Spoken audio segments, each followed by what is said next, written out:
Moi j'ai commencé à dessiner, j'avais à peu près 3 ans. Dès que j'ai pu avoir un crayon entre les mains, ça a été quelque chose qui a été tout de suite là. Et j'ai commencé par dessiner des animaux, bizarrement. Ça a toujours été des chevaux, des cerfs, des panthères, enfin voilà. Et donc vers mes 10 ans à peu près, mes parents voyaient que j'étais tellement fan de dessin qu'ils m'ont proposé de faire une école, une école de loisirs pour apprendre à dessiner. Vraiment, même si je dessinais beaucoup, il y a quand même des techniques en dessin. Peut-être qu'on en parlera tout à l'heure.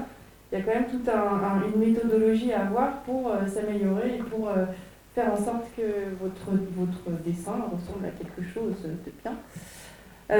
Donc voilà, de mes 9 à mes 15 ans, j'ai fait cette école de loisirs. Et puis, je crois que c'est à mes 13 ans que je me suis dit, en fait, je vais faire ça comme métier. Je voulais absolument, voilà. C'était soit dans les animaux, soit c'était le dessin. Et il se trouve que le dessin, j'étais quand même pas trop mal. Je pense que je me débrouillais pas si mal. Donc je me suis dit, allez, on va tenter. J'ai fait un bac littéraire général, avec une option de dessin.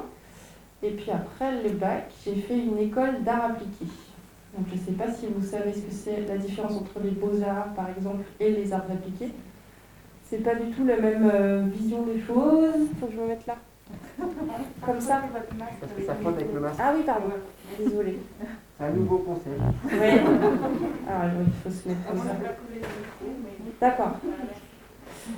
Et donc, qu'est-ce que je disais ? Je disais, oui, les arts appliqués et les beaux-arts. Donc, les beaux-arts, ça va être beaucoup plus conceptuel. En fait, on va être beaucoup plus sur l'art avec un grand A. On va développer tout un système de pensée par rapport à l'art. Alors qu'en art appliqué, des écoles d'art appliqué, elles apprennent vraiment les métiers. C'est-à-dire qu'on apprend à être un illustrateur, on apprend à être un dessinateur de bande dessinée, un graphiste, un animateur. Donc, animateur, souvent, les enfants pensent mais tu fais des colos. Non. Animateur, c'est le dessin animé. On apprend à animer un personnage. Et voilà. Donc j'ai appris ces métiers-là pendant 3 ans. Et puis, je me suis lancée dans la gueule du loup. Je ne sais pas si on peut dire ça comme ça. Mais voilà, je me suis tout de suite lancée en profession libérale. Et puis, mon seul but, c'était d'être payée pour dessiner. Donc, j'ai cherché un petit peu des entreprises, des choses comme ça. J'ai vraiment travaillé d'abord dans la communication et la publicité. Pendant 2-3 ans, ça a duré comme ça, c'était intéressant, mais à un moment donné, je me suis dit, mes dessins, j'ai envie qu'ils restent.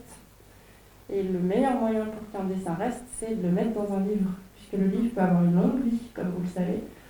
Et donc, vers 2006, je suis allée sur un festival qui s'appelle, c'est le Salon du Livre de Montreuil, à Paris, où là, on peut rencontrer énormément d'éditeurs et notamment des directeurs artistiques de maisons d'édition, où là, j'ai présenté mon travail. Donc, dans ces métiers, on n'a pas besoin de diplôme, désolée de dire ça, on a surtout besoin d'un book, c'est-à-dire on présente ce qu'on sait faire. On ne va pas nous demander tu as bac plus combien et tout, c'est vraiment que ce qu'on sait faire qui marche. Et donc j'ai commencé à travailler pour Sciences et Vie Découverte, qui est un petit magazine pour les 7-12 ans, qui explique la science, en effet. Donc j'ai déjà un lien assez étroit avec la science finalement depuis longtemps. Et donc ce magazine, et puis ensuite plein de maisons d'édition différentes, Larousse, Grun, Fleurus, et plein d'autres. Hachette, j'ai travaillé avec Hachette. Et donc c'est en 2000, je crois que c'est en 2011 que M. Tan est donc venu me proposer de dessiner Mortel Adèle. Et ce personnage m'a vraiment beaucoup tout de suite plu. C'est quelque chose que j'aurais voulu lire quand j'étais petite, parce que son côté impertinent et son regard cynique sur le monde m'a tout de suite plu. Donc voilà, donc on a bien travaillé ensemble, on a monté un dossier et qu'on a présenté à un éditeur. Et ça a tout de suite, ça leur a plu. Et puis du coup on est parti travailler sur la bande dessinée. Alors qu'au départ, à l'école d'art appliqué, la bande dessinée, je ne voulais pas en entendre parler. Je trouvais ça trop compliqué, je me disais mais il y a plein de règles, oh non, je déteste. Bref, je voulais faire que de l'illustration. Pourquoi il y a plein de règles ? De narration. D'accord. Il y a plein de règles de narration. Vous vous rendez pas compte quand vous lisez une bande dessinée, mais si par exemple il y a des problèmes, on appelle ça des faux raccords, c'est comme dans les films. Ah, Des oui. fois il y a des gens, ils ont une bouteille à la main et sur la case d'après ils l'ont plus. Donc ça c'est un faux raccord. Donc tout ça en fait c'est des choses, les ellipses de temps. Voilà, donc moi je trouvais ça trop Contraignant. Contraignant, voilà, merci. Et donc voilà. Mais Mortel Adèle, il s'est trouvé que c'était très naturel. Et à partir de là, une fois que j'ai arrêté Mortel Adèle, j'ai tout de suite aimé ce médium-là, la bande dessinée, parce que ça permet vraiment de s'exprimer, de vous raconter des choses. Et surtout, notre travail d'auteur est très respecté. C'est un peu moins respecté quand on travaille en jeunesse, vraiment album jeunesse. C'est très très contrôlé. Alors qu'en bande dessinée, on arrive quand même à faire passer des choses et c'est très respecté par les éditeurs. Et justement, moi je peux, hein. Bien sûr. Non, mais c'est juste une question comme ça. Quand on amène un projet à un éditeur, est-ce qu'il retoque, est-ce qu'il demande des modifications, comme nous sur des articles où on nous dit bah non, là, pas trop. Alors, comme je disais, il y a deux façons de faire. En jeunesse, c'est même souvent, ils rentrent assez dans ah bah cette couleur-là, ça va pas. D'accord. Ah bah ce truc-là, ça va pas. En fait, c'est dans l'ensemble. En bande dessinée, c'est beaucoup plus, on respecte beaucoup plus le message en fait qu'on fait passer. Par contre, ils veillent vraiment à ce qu'il n'y ait pas de faux raccords. Ils veillent à ce que le message soit bien compris. Peut-être qu'il y a des choses que nous, on est tellement dedans qu'on ne voit pas. Donc le travail de l'éditeur, c'est vraiment ça en fait. C'est de veiller à ce que tout aille bien. Mais surtout pas à dire, enlève cette bulle-là, mets pas ce texte-là, mets celui-ci. Voilà, c'est pas du tout leur travail. Okay, ça veut dire que la Adèle que vous avez présentée au départ, c'est la même que celle oui, en tout cas celle que M. Tan avait en tête, elle est restée telle qu'elle. Alors il y a eu quelques petites réticences au départ, hein, parce que le personnage était quand même assez fort. Et c'est vrai qu'il n'existait pas trop dans l'édition à ce moment-là. Donc il a fallu qu'effectivement on insiste pour qu'elle reste comme elle est en fait. Et voilà. Donc aujourd'hui, je sais que le travail là-dessus est toujours respecté. Donc voilà. C'est ça qui plaît aux enfants, visiblement. Voilà. J'ai tout dit. Enfin, après, j'ai plein de choses encore à dire, mais je préfère si vous avez des questions, des choses comme ça. Donc sinon, je peux aussi vous parler de mon nouveau personnage qui s'appelle Animal Jack. Je ne sais pas si certains en ont entendu parler. Alors c'est carrément presque l'opposé d'Adèle. C'est-à-dire que c'est un petit garçon qui est discret, qui est muet, qui est rejeté par les autres, mais il a un super pouvoir. C'est qu'il se transforme en tous les animaux qu'il veut. Et en fait, il se sert des pouvoirs, des particularités des animaux pour se sortir de mauvaises situations ou pour aider ses camarades. Ou alors aussi, quand il ressent une émotion, il va se transformer. Le matin, quand il n'a pas envie d'aller à l'école, c'est plutôt un paresseux ou un escargot, par exemple. Donc il va vraiment, voilà, on va se rendre compte de son caractère comme ça. Mais comme ça, on dirait qu'il n'a pas de charisme, c'est-à-dire qu'il n'a pas d'aura parce qu'il est muet, parce qu'il est rejeté par les autres. Mais au final, on se rend compte qu'il a quand même un sacré comment dire, caractère, il est quand même assez doux en fait, mais il est doux, mais il est tenace et il est, comment dire, il veut aller dans l'aventure, il veut aider les autres en fait. Il est chevaleresque, moi je trouve. Il est chevaleresque, ouais. Ouais, il est plutôt chevaleresque. Il est très attachant. Vous le connaissez, Animal Jack, les enfants qui sont là? Qui le connaît? les papas aussi ont le droit. Ok, et les autres, c'est plutôt Adèle? Ah ouais, c'est là-bas. Oui, d'accord. Est-ce que vous avez des illustrations, des planches Oui, je peux vous montrer un petit peu comment on travaille. Ouais. Alors, en fait, j'ai plusieurs choses. J'ai aussi mon travail sur un cheval et les cochons. Ça vous permet en fait de voir comment on travaille entre un scénariste et un dessinateur. Donc le scénariste, en général, c'est lui qui a l'idée au départ. Donc c'est lui qui va proposer au dessinateur de travailler. Est-ce que je peux l'agrandir? Est-ce que c'est ça? Oui. Ok. Je suis un peu sur Mac. C'est un peu différent. Alors, oh là là, vous allez vous dire, mais qu'est-ce que c'est ça? C'est du brouillon. le scénariste, en fait, il arrive et il a cette idée-là. Il y a certains scénaristes qui dessinent et il y a certains scénaristes qui dessinent pas du tout. Et là, en l'occurrence, sur À Cheval, en fait, c'est Laurent Dufresnay, le scénariste, et Laurent, il dessine. Ça, c'est son dessin à lui. Et en fait, il va déjà mettre en place les bulles. Et comme il est dessinateur, lui, il aime bien fonctionner entre droites. Alors, ne regardez surtout pas les fautes d'orthographe. En fait, je vous explique, c'est que Laurent, il est dyslexique. Et en fait, tout ça, c'est corrigé par la suite. Mais il a ce problème-là, mais ça ne l'a jamais empêché d'écrire. Donc si un jour, vous-même, vous avez des difficultés, sachez que vous pouvez toujours trouver des gens pour vous aider. Et si vous avez des choses à raconter, il ne faut pas que ce soit une barrière, la dyslexie. Donc voilà, si vous voyez des fautes, c'est normal. Après, c'est tout corrigé. Hein. Donc ça, c'est le travail de Laurent. Il va faire ce qu'on appelle un storyboard. Il va mettre en place les personnages. Et j'ai une question. Est-ce qu'on commence par faire le dessin ou est-ce qu'on commence par mettre les textes en bande dessinée? Oui. On commence déjà par le dessin. Non. C'était le piège. Alors pourquoi on ne commence pas par le dessin?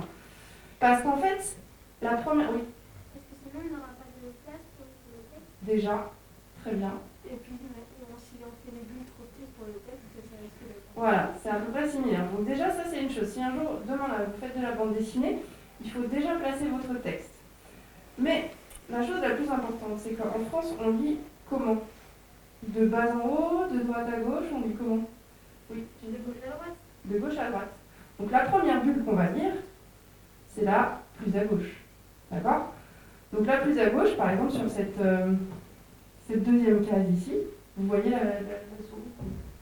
Donc ici, le premier qui parle, elle est à gauche. Ensuite, on va lire celle-ci, celle-ci, celle-ci. Donc ça veut dire que mes personnages, il faut bien que je les mette dans le bon ordre. Parce que si je mets mon premier personnage qui parle tout à droite, et ben, je vais avoir un phylactère, on appelle ça pour les bulles.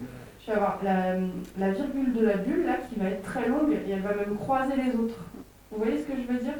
Donc en fait, il faut vraiment déjà tout réfléchir, bien placer les textes pour ensuite faire la mise en scène. D'accord? Parce que finalement, en dessin, c'est ça, c'est la mise en scène. Donc ça, c'est Laurent qui commence. Moi, j'arrive derrière. Donc crayonner un peu plus poussé, savoir où je vais, mettre les expressions. Les textes n'ont pas bougé. Et voilà. C'est ça pour dire qu'en gros, avec Laurent, lui, il a vraiment déjà ce travail très dessin. Et donc voilà, par contre, avec Kit Toussaint ou même Monsieur Tan, en fait, je travaille avec du texte. Mais c'est pas comme un romancier. Un romancier, vous allez dire, le romancier, lui, quand il écrit une histoire, il écrit qu'il était une fois, il se passe ça. En fait, on prend le texte tel qu'il est. Un scénariste de bande dessinée, ouais, c'est ça. Un scénariste de bande dessinée, il va découper le texte. C'est-à-dire qu'il va déjà écrire case 1, case 2, case 3, il se passe ça, ça, ça. Donc, en fait, déjà dans sa tête, il a découpé son travail. Donc vous avez vu, vraiment, il met en place. Tout à l'heure, quand je vous disais que j'ai appris à dessiner, quand on apprend à dessiner, on fait un peu des choses comme ça, des trucs patates, un peu des cacahuètes. Et en fait, l'idée, c'est qu'on fasse tout dans l'ensemble. C'est-à-dire qu'on ne va pas commencer par un détail. Et seulement après, donc là c'est encore Laurent qui me fait son petit storyboard, mais après je vais peut-être changer un petit peu les choses. Bon là c'est pas trop le cas, mais bon j'ai mis un peu le décor. Là il y avait vous voyez là, 1, 2, 3, 4e case, on avait un chant contre chant. Chant contre chant, c'est deux personnages qui discutent, la caméra elle est derrière l'un, et la deuxième case, la caméra elle est derrière l'autre. Ben, moi j'ai décidé de plutôt faire une vue en plongée comme ça, vue de haut. Donc voilà, après à chaque fois, c'est un travail d'équipe. C'est-à-dire qu'on est toujours en train de voir le travail de l'autre, de dire moi je pense que c'est peut-être mieux une vision comme ça. Et Laurent peut me dire non, je suis pas d'accord. Oui, c'est mieux. Voilà. Donc il y a le crayonné avant, après on passe à l'ancrage. Est-ce que tout le monde sait ce que c'est que l'ancrage? Non. Oui. C'est quand on copie les en propre. En fait, c'est qu'on le crayonné, vous avez vu, c'est pas propre. Et sur les BD, finalement, vous avez un trait qui est noir, d'accord? Et ce trait noir, ça s'appelle l'ancrage. Donc, Moi, je ne travaille plus en traditionnel, c'est-à-dire qu'aujourd'hui, moi, je travaille tout sur informatique. Je travaille avec une tablette sur laquelle je dessine directement. En fait, c'est un stylet que j'ai et je repasse au noir. Par contre, les vrais dessinateurs, enfin, je suis une vraie dessinatrice, c'est pas ce que je veux dire. On va dire traditionnellement, on travaille vraiment sur des pages et les dessinateurs encrent soit au pinceau, soit à la plume, et ils repassent sur leur crayonné pour rendre propre les choses. Et ensuite la couleur. Comme ça, vous voyez. Voilà, je vous en montre encore un petit peu. Voilà, Laurent, lui, vraiment, d'abord, dans un premier temps, il me fait lire l'histoire vite fait comme ça. Et après, il va directement faire le découpage lui-même. Et alors, il y a un dernier métier sur lequel on n'a pas parlé, parce que parfois, les dessinateurs, ils sont tout seuls à tout faire. Scénario, dessin et couleur. Là, on est 3 sur un cheval. Moi, Laurent fait le scénario, il fait le découpage, je fais le crayonné et je fais l'ancrage. Et on a Magali Paya, qui est notre coloriste. Donc là, c'est pareil, on travaille à 3 finalement. On va lui donner des indications et c'est elle qui va mettre en couleur le travail sur la fin. On va lui dire, bah tiens, là, ça sera plus ambiance matin, plus ambiance du soir, etc. Voilà le texte tel qu'il est quand je le reçois par mon scénariste. Donc par exemple, page 10, vous voyez le 1 avec le /2, c'est pour dire qu'il y a 2 cases dans la page. Et le slash, ça veut dire que les 2 cases sont l'une sur l'autre. Par contre, quand on a un tiret entre le 1 et le 2, par exemple sur la page 11, ça veut dire qu'elles sont côte à côte.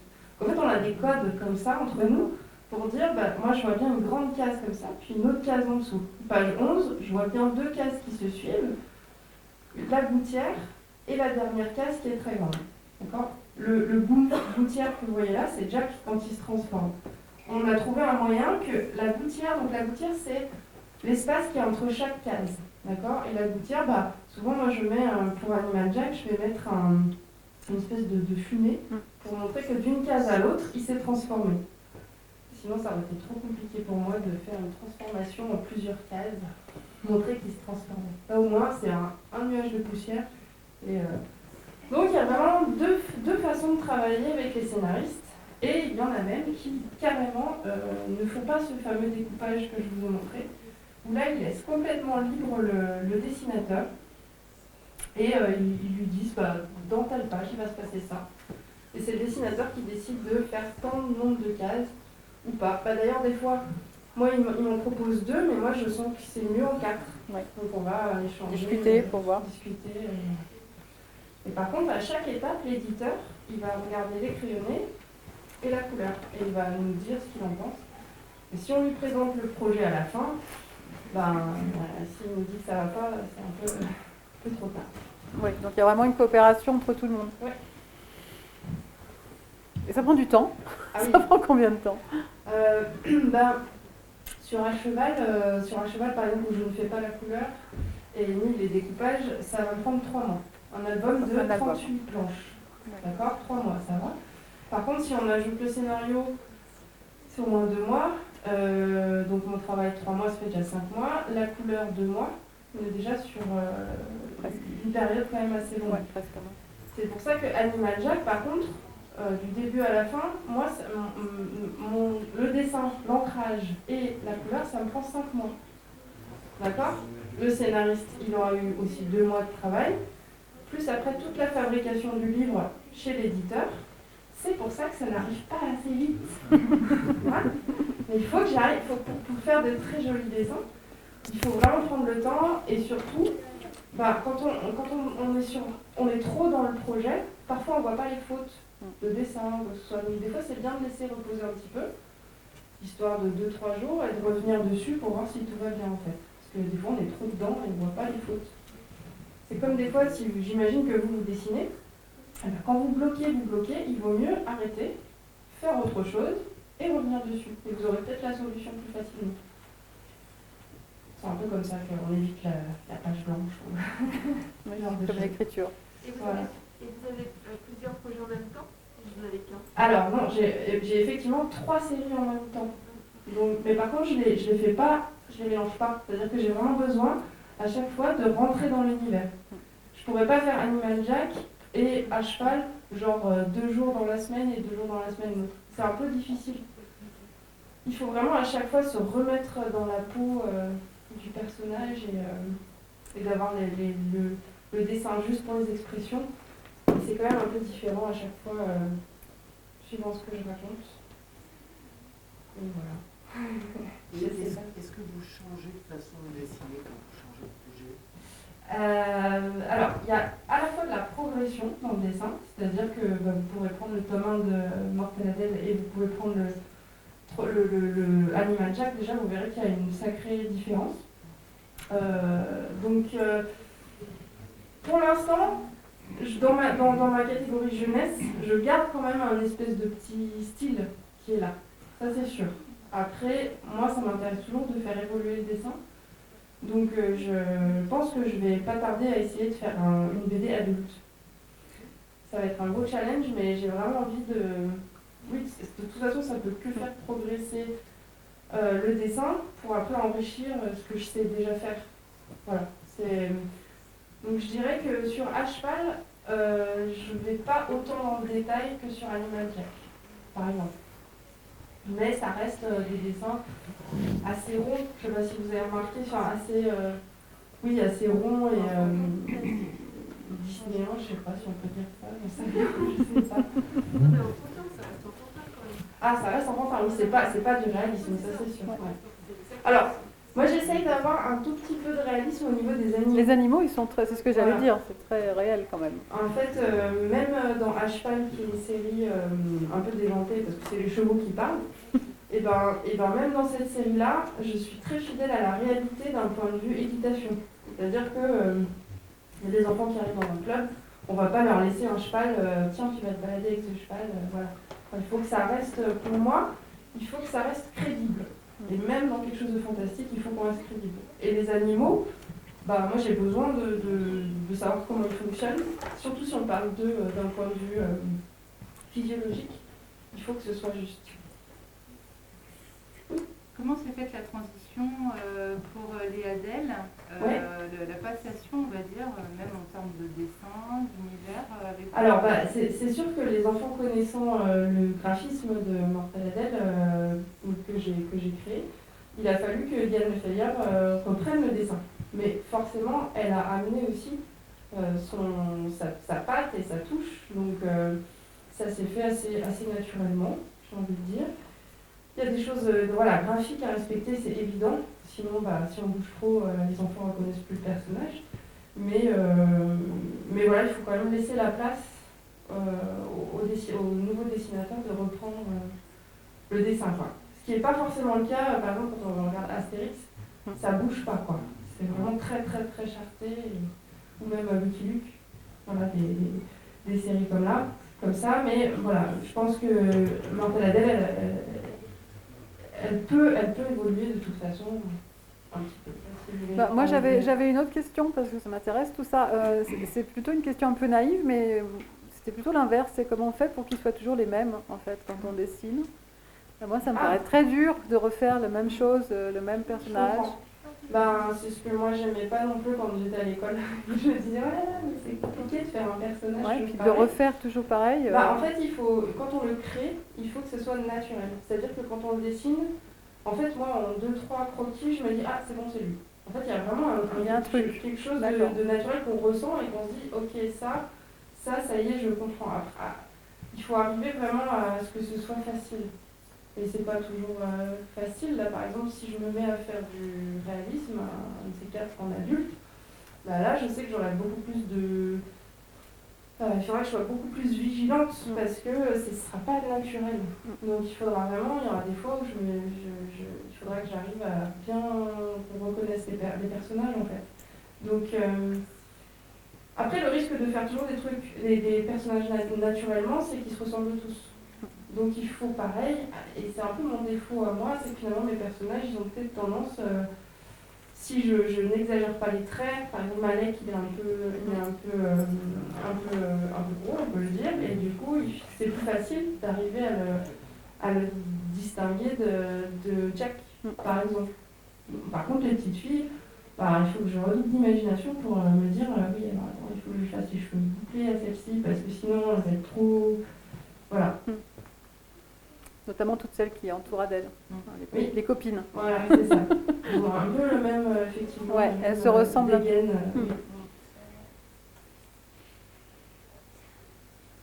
Et au niveau du processus créatif, en fait, lorsque vous dessinez, en gros, vous vous enfermez dans votre bulle, c'est-à-dire que vous coupez toute influence, ou est-ce que vous continuez en parallèle à lire de la bande dessinée? Ah oui, ah non, il n'y a pas de... Enfin, moi, en tout cas, je ne fonctionne pas du tout comme ça. Même, d'ailleurs, quand je travaille, j'écoute toujours quelque chose, en fait, en parallèle. Ça peut être des podcasts, des choses scientifiques, des émissions, des séries. Donc, non, j'ai besoin d'être enrichie en permanence. Et au contraire, oui, la bande dessinée, ça permet d'enrichir le dessin, de voir aussi les collègues comment effectivement ils travaillent. Donc non, je dirais... Bon, par contre, oui, j'ai besoin de concentration. C'est-à-dire que j'ai travaillé en atelier, par exemple, à un moment donné. On était 3-4 auteurs dans le même atelier et ça me posait problème parfois parce qu'il fallait quand même être sociabilisé. Et il y a des fois où quand on est dans effectivement une planche ou un dessin, on n'a pas, enfin, j'arrive pas forcément à sociabiliser. Donc ça va être oui, salut. Et je bois mon café, je mets mon casque et effectivement je me concentre. Mais par contre, oui, j'ai quand même besoin de l'extérieur pour alimenter ce que je fais. Et d'ailleurs, le confinement, je pensais que ça serait une période facile pour moi, mais ça l'a pas du tout été parce que j'avais besoin des autres et de rencontrer d'autres dessinateurs. C'est un peu notre lot habituel en tant qu'auteur. Donc on est déjà bien enfermé tout le temps. Alors là, et moi je pensais que ça irait bien, puis finalement non, c'était pas possible. Et c'est un métier assez solitaire alors finalement. Oui. Donc il faut faire l'effort d'aller voir les autres, de les contacter. Ah ça c'est sûr que j'enseigne aussi l'illustration justement dans une école d'art appliqué. Et il y a certains qui sont très doués et qui ont un talent fou, mais qui n'arrivent pas à aller voir les autres.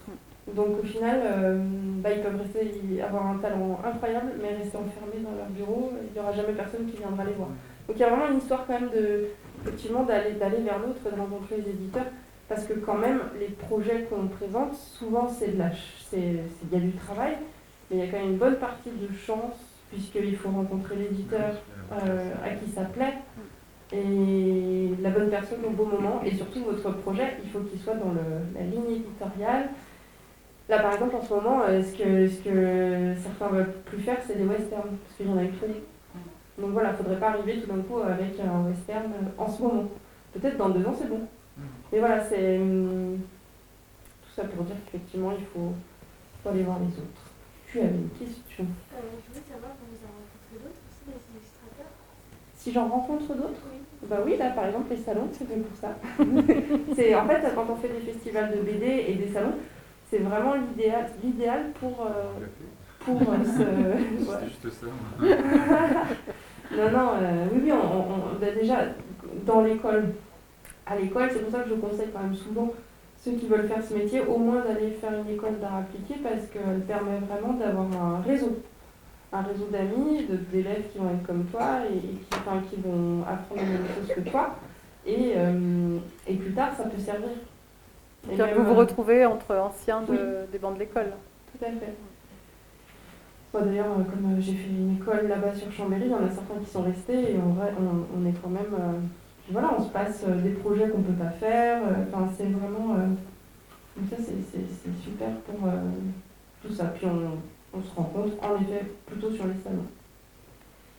Et est-ce qu'à terme, vous aimeriez... n'importe quoi. Est-ce qu'à terme, vous aimeriez... faire aussi un scénario, faire une bande dessinée de A à Z? Oui. oui, ça serait vraiment... Parce qu'il y a aussi des contraintes aussi par rapport à l'histoire, donc en fait, se retrouver en termes d'atmosphère. Ce qui me terrifie là-dedans, c'est qu'on est seul. Alors que quand on est à 3 scénarios, scénaristes, coloristes, éditeurs, on est une équipe et il y a toujours un regard extérieur. Et ce que je trouve difficile dans l'écriture, c'est vraiment de gérer... la chose de A à Z. Donc j'ai des idées, j'ai envie de développer certaines choses, Mais j'ai pas encore eu déjà, il faut du temps. Et là, comme je fais les projets, là, c'est vite fait. Hein. Je fais 2 Animal Jack par an, un à cheval, c'est déjà rempli en fait. Donc arriver à trouver du temps pour dire un moment d'écriture, un moment de travail en crayonné. Donc oui, j'aimerais. Mais je sais pas quand est-ce que je vais passer le cap. C'est assez terrifiant, quoi, la narration et tout, je trouve. Ouais. J'ai plein d'idées, hein. J'ai plein d'idées, mais j'ai du mal à les mettre. Comment ça se passerait en termes de narration? Ce serait une narration écrite qui vous viendrait plus facilement ou ou plutôt un crayonné? En fait, j'ai plus des images dans ma tête. J'ai plus des images, et le problème, c'est que les images, c'est bien, mais mis bout à bout, voilà, faut pas que ce soit qu'une succession de d'images. Faut vraiment qu'il y ait une idée derrière et une narration. Je l'ai, hein, je pense, mais je sais pas comment faire. Mais ça va venir. Mais je pense que c'est une sorte de maturité. Et de temps. Et voilà, et de surtout temps, de temps, ouais. Et pas de confinement. Ouais, oui, c'est ça, parce que j'ai quand même besoin de mes amis scénaristes pour m'expliquer des choses. Est-ce que Frédéric, vous voulez peut-être parler? Moi, ça me va, là. Je trouve qu'on discute bien, c'est agréable. Peut-être leur demander aux enfants ce qu'ils aiment, pourquoi ils les aiment. Ouais, qu'est-ce qui fait que vous aimez un personnage plus qu'un autre? Oui. J'adore Mortelle Adèle. Et pourquoi alors tu l'aimes? Parce que je trouve ça rigolo. Parce que ça te fait rire? Il y a d'autres raisons ou pas? On va peut-être mettre les images. Je vais montrer les images. Les dessins? Ouais. Pourquoi t'aimes bien les dessins? Juste pour avoir une idée. Est-ce que c'est parce que c'est simple? Est-ce que c'est quoi qui te plaît en fait? Par rapport à un autre. Après, t'aimes peut-être plusieurs dessins. Hein.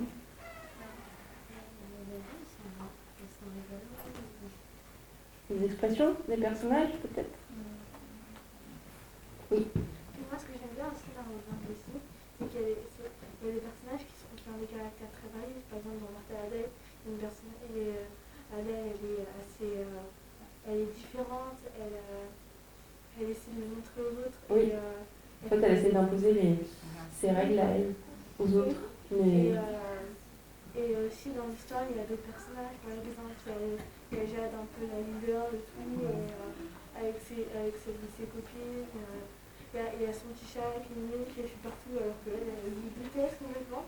C'est pareil pour un garçon, tout ça. En fait, elle est toujours à contre-courant. Oui, c'est ça, il y a toujours des personnages qui sont différents et qui On la voit Adèle là. Elle est, elle est quand même affreuse, Adèle. Non, regarde ce qu'elle fait là. Non, mais ce qu'il ne l'a pas fait, ça. Ouais, j'ai pas entendu ce que tu as dit. Elle est diabolique, donc c'est ça. Elle est diabolique. Oui. Elle est rebelle. Ah. Et pourquoi elle est rebelle pour toi? Tout à fait. Elle impose des lois. C'est une rebelle, comme on dit, mais aussi elle a ses petits points faibles, c'est ça qui est rigolo aussi. Ah bah oui. Alors c'est quoi ses points faibles justement?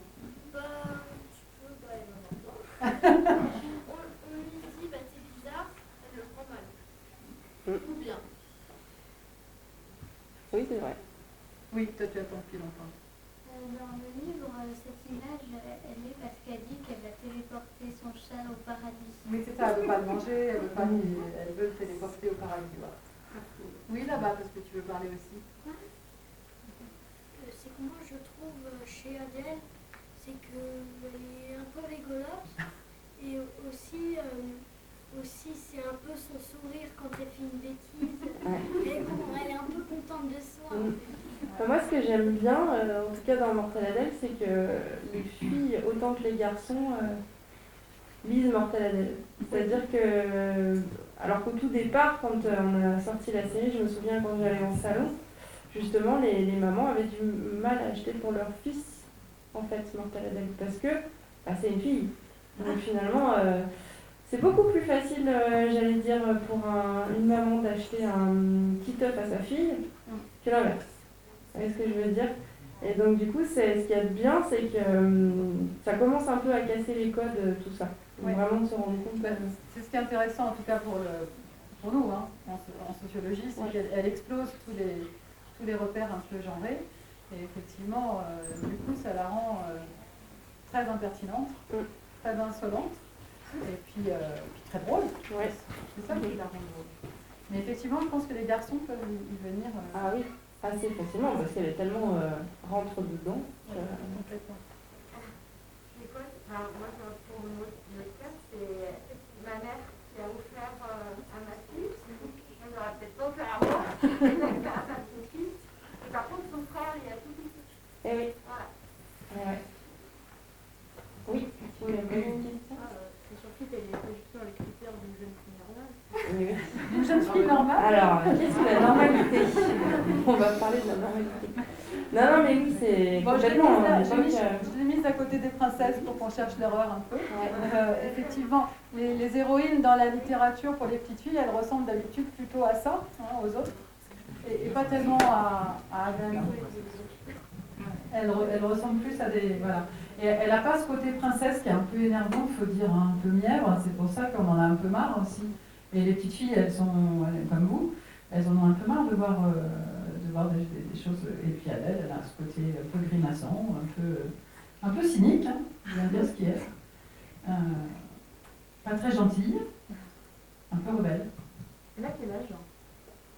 Oh, elle est en primaire. Pas d'âge précis. Je crois qu'elle est en CM1, elle avait dit. Attention. Très bien. Est-ce qu'elle a toujours ressemblé à ça dans la création de personnages? Est-ce que vous avez tout de suite cette vision-là En fait, d'Adèle, ou est-ce qu'elle a évolué En fait, Monsieur Tan avait fait des petits croquis au départ. Il avait fait des petits croquis et c'est à partir de ces croquis-là que du coup on a développé. Elle n'avait pas cette grosse tête par rapport à un petit corps, etc. Et l'idée de la grosse tête par rapport au petit corps, c'est quelque chose de mignon. Et nous, le but, c'était vraiment de faire un graphisme plutôt mignon pour un personnage plutôt fort. Oui, plutôt vilain. Oui. Et du coup, si Martelle Adèle, elle est plutôt garçonne en fait, plutôt un garçon, je dirais. Alors, elle a un physique de fille, mais elle a quand même un caractère beaucoup plus masculin. Alors, j'aime pas cette expression garçon manqué. Tu sais pourquoi? Ça veut dire qu'un garçon manqué, c'est que c'est une fille, ça veut dire que c'est raté. Voilà. Et ouais. Donc en fait, c'est pas toi. Hein. Je dis juste que cette expression-là, elle est pas jolie parce qu'en fait, ça veut dire qu'une fille, c'est un garçon raté. Vous voyez ce que je veux dire? Donc finalement, on a en tant que fille, on a le droit d'aimer le rose, on a le droit d'aimer les lectures fantastiques, on a le droit d'aimer faire la bagarre, on a le droit d'aimer... En fait, il n'y a pas de... On nous a mis, si vous voulez, je pense, pendant des années et des années dans des carcans. Et une petite fille, la première chose qu'on lui dit, c'est « Ah, t'es mignonne » quand on la voit. Un garçon, on ne va pas lui dire « Ah, t'es super mignon », on va dire « Ah, t'as l'air fort », etc. Donc l'idée, c'est vraiment... Peut-être qu'elle ressemble à un garçon pour certaines d'entre vous, parce que vous avez une façon de voir les choses qui ne sont pas comme ça, mais il y a aussi des petites filles qui aiment bien faire la bagarre, quoi. Oui, je pense qu'elle est finalement peut-être plus proche de ce que sont vraiment les filles que d'autres héroïnes, parce que des petites filles qui ne bougent pas beaucoup, qui ont toujours des très jolies robes, qui sont toujours stables, moi j'en connais pas beaucoup, hein. Par contre des petites filles qui sont un peu vilaines des fois, qui font la bagarre, il y en a quand même. Voilà. Donc en tant que fille, vous avez le droit de tout faire. Oui. Moi je ne trouverais pas avec un personnage masculin, mais le fait qu'elle soit aussi cynique en fait, moi je pense que c'est plus penser à une adulte en fait, oui. à quelqu'un Oui. d'adulte. Oui, c'est possible. Je pense que c'est ça qui est aussi intéressant d'un point de vue... en fait, on est parti du principe, enfin Monsieur Tan est parti du principe que les enfants, ils comprennent tout en fait. C'est-à-dire qu'il n'y a pas de... Alors, évidemment, certains sujets qui ne sont pas toujours... ils reliront 2 ans après, ils n'auront pas la même lecture que quand ils l'ont lu au début, mais je pense que l'idée au départ, c'est vraiment de ne pas prendre les enfants pour des imbéciles et de leur parler de tout. De la même façon, dans Animal Jack, en fait, on aborde des sujets, le chômage, les choses, en fait, la communication entre les parents et les enfants, la place que peuvent avoir les téléphones dans la famille, mais tout ça de façon, pas moralisatrice. C'est juste, on essaye de parler de choses adultes en fait. Il y a beaucoup de choses sur la nature, sur les Oui. animaux, sur, bon, je pense au premier aussi, sur aussi la déforestation. Donc ça rejoint aussi le thème de l'expo. Oui. Bah, c'est vrai que moi je pense que de toute façon, vous, en tant qu'enfant, vous devez quand même beaucoup entendre parler de la déforestation, des animaux qui disparaissent, etc. Donc nous, le but, c'est aussi encore de répéter que, en effet, on ne peut pas vivre sans... Enfin, il y a aussi le fameux droit animal dont on parlait, je crois que c'est dans la conférence. Pour moi, l'animal, c'est un... Je vais peut-être choquer les gens, mais pour moi, c'est une personne. C'est-à-dire qu'un animal, vous pourrez prendre un chien et un autre chien, ils n'auront pas le même caractère. Et ils auront chacun leur vision, leur façon d'être. Et vous pouvez prendre 2 chiens identiques dans la race, ils ne seront pas du tout le même caractère. S'il y en a qui montent à cheval ici, vous savez très bien que n'importe quel cheval est complètement différent, voilà, les uns les autres. Donc moi, ce que j'aimerais que les enfants comprennent, c'est que chaque vie est précieuse, et notamment celle des animaux, puisque ce sont des êtres qui, peut-être, on ne sait pas encore, en tout cas on sait qu'ils ressentent, oui. Ça c'est sûr. Par contre, comment ils pensent, on n'a pas encore toutes les clés, puis surtout il ne faut pas qu'on fasse de l'anthropomorphisme, je ne sais pas si vous savez ce que ça veut dire, mais en gros, il ne faut pas qu'on projette nos sentiments sur eux. Mais l'idée, c'est que quand même, ça reste des individus. C'est-à-dire que toi, tu n'as pas le même caractère que ta soeur, vous êtes sœur. Hein. Voilà, vous n'avez pas le même caractère. Vous avez beau peut-être vous ressembler un peu, vous n'avez pas le même caractère. Et bien, chez les animaux, c'est pareil. Donc, il faut en prendre soin et il faut faire en sorte qu'en fait, on vive avec eux. C'est pas qu'on doit dominer le monde, c'est qu'il faut qu'on vive avec eux. Et il faut qu'on trouve des solutions pour que tout le monde fonctionne. Tu veux me poser quoi comme question? C'est pas ça, c'est le message que vous voulez dire, c'est en gros, on doit pas être, les humains prennent trop les animaux pour les inférieurs, et ils sont trop supérieurs, alors qu'il faut les prendre pour des égaux. Pratiquement. C'est ce que j'ai. Moi, je dis pas qu'il faut penser comme ça, je dis juste que moi, j'ai tendance à le penser. C'est-à-dire que pourquoi un aigle n'aurait pas le même droit de vivre qu'un être humain en fait. C'est-à-dire qu'il est sur cette terre, et s'il est sur cette terre, c'est bien que voilà. Enfin, on n'a pas le droit, si tu veux, de détruire son habitat pour, si tu veux, qu'on fasse du profit ou que. Voilà, pour moi, je vois pas en quoi une espèce plus qu'une autre puisse prendre le dessus sur l'autre. Tu comprends? Et bon, nous, on a tendance un peu à faire ça, les hommes. Je trouve. On est un peu balourd. Hein. Voilà, ouais, c'est un peu... Oui. Comment? Ouais, ça, je suis d'accord avec toi. Alors, oui, mais un peu sociaux quand même. Alors ça, je suis pas sûre que sociaux, ça soit le bon mot. Je pense qu'on a la culture. Non, sociaux, les animaux, il y a certains animaux qui supportent pas d'être seuls et qui ont une vraie hiérarchie chez les singes, etc. Donc non, je pense qu'on peut pas... Je pense qu'on a la culture, on a inventé plein de choses, on a effectivement le fait d'utiliser des outils, bien que maintenant on se rend compte qu'il y a beaucoup d'animaux qui l'utilisent. Donc effectivement, moi je suis assez d'accord sur le fait qu'on ait des animaux, quoi. Oui. Et le truc, c'est que nous, le problème, c'est juste que nous, on est capable de marcher avec nos pas derrière. Ça, c'est physiologique. Et aussi, on peut aussi utiliser nos mains pour pouvoir prendre des choses en même temps que marcher. En fait, on peut faire plusieurs choses à la fois. Oui. Je pense que notre faculté, elle est complètement différente des animaux.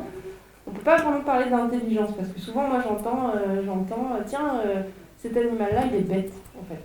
Par exemple, je reprends les chevaux, parce que je connais par cœur les chevaux, et souvent, on dit, tiens, mais pourquoi il a peur de ça? Il est bête ou quoi? Et un cheval, il a peur d'un bout de papier ou d'un bout de plastique, parce que c'est le fait d'avoir peur, c'est ça qui fait qu'il l'a aujourd'hui. C'est-à-dire que depuis des millions d'années, c'est un animal qui fuit. Et il a tellement développé cette faculté-là qu'aujourd'hui, il a peur d'un sac plastique. Mais c'est dans sa nature, et en fait, il est là aujourd'hui et il a réussi à arriver jusqu'ici parce qu'il a cette faculté-là, en fait. Et donc, c'est une forme d'intelligence, en fait. Pas la nôtre. Oui, là-bas.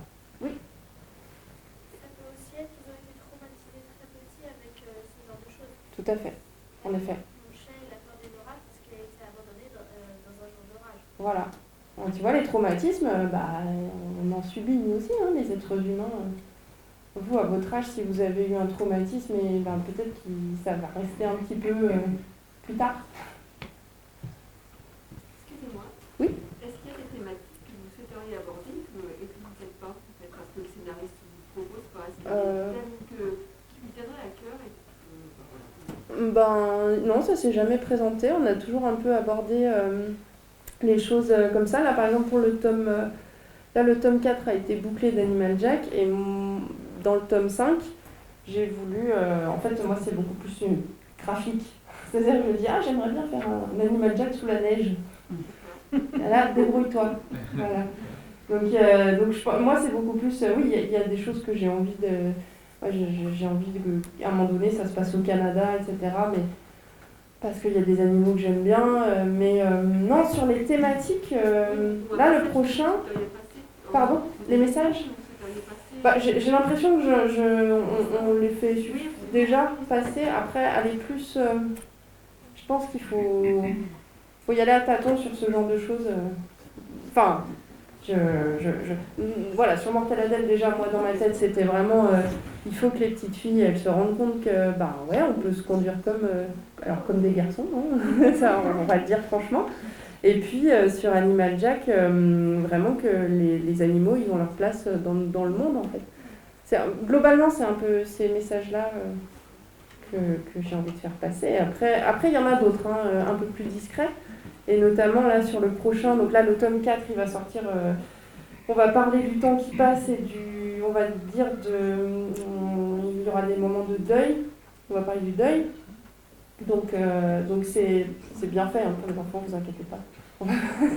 Mais en gros on va parler de ça quand même à un moment donné, et puis sur le suivant, il a été écrit pendant le confinement et il va y avoir voilà, une petite chose par rapport à ça, quoi. On est forcément imprégné par ce qu'on vit autour et je crois que ça se fait assez inconsciemment. Ça se fait consciemment, mais des fois il y a des choses qui passent sans vraiment qu'on s'en rende compte. Il y avait une question, madame. Oui. À côté d'un personnage aussi flamboyant et aussi fort qu'Adèle de caractère, pourquoi choisir délibérément, que ce soit dans Adèle ou là, des petits garçons qui, à contrario, sont beaucoup plus éteints, beaucoup plus calmes? Choisir, en fait, c'est le scénariste qui l'a créé. Donc c'est lui qui m'a proposé ça. J'ai pas vraiment choisi. Moi j'ai vraiment aimé ce qu'il représentait. C'est-à-dire qu'il est muet, c'est un peu comme les animaux. C'est-à-dire qu'on les voit, ils peuvent pas communiquer avec nous en fait. Et c'est ça que je trouvais intéressant dans cet enfant-là. Ses parents ne l'écoutent pas non plus dans le tome 1. Donc en fait c'est tout est lié en fait par rapport à... Et puis, en fait, si vous lisez Animal Jack, vous verrez que c'est peut-être pas un petit garçon, en fait. Donc voilà, il y a plein de choses, qui font que, en effet, il est différent. Alors après, c'est pareil, hein, je l'ai pas fait comme un petit garçon habituel. Il a quand même les cheveux longs. Donc voilà. Alors pourquoi le choisir? En fait, c'est surtout que je l'ai aimé quand on me l'a proposé. Bon, puis là, ça bouscule aussi un peu les codes concernant les garçons. C'est intéressant aussi l'image que ça envoie des garçons. Et bien justement, les lecteurs là, d'Animal Jack, qu'est-ce qu'ils en pensent? Oui. Et puis les garçons aussi derrière. Vas-y. Moi, je trouve que c'est assez bien.